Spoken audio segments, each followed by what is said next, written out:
السلطه تمام. يعني بقى عندك عقده. لازم اشم من حاجه. فاكر لما جالك صينيه ريحتها وحشه؟ ما علينا.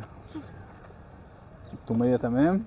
في مطعم شهير بدون ذكر اسماء عباره عن اسد، لقيت ربع كيلو الكفته عنده ب 300 جنيه، مع العلم ان في مطعم تاني ربع كيلو الكفته عنده ب 80 جنيه. انا استغربت. فاحنا النهارده معانا المطعم الرخيص ابو 80 جنيه، واللي يعرف ايه الفرق بين الغالي والرخيص يقول لي، لان انا مش عارف ايه الفرق الرهيب ده. يعني كيلو الكفته عند المطعم بتاع النهارده ب 300 جنيه، يعني فرق رهيب. طب المطعم انا هو تيك اواي بس، فانا هكتب لكم الارقام التليفونات، اللي حابب يجرب يروح يجرب، ده لو حلو يعني. لسه هنشوف. نقول بسم الله الرحمن الرحيم. افتح يا سمسم. والله الشكل مبشر، يعني الشكل حلو، الشكل لذيذ.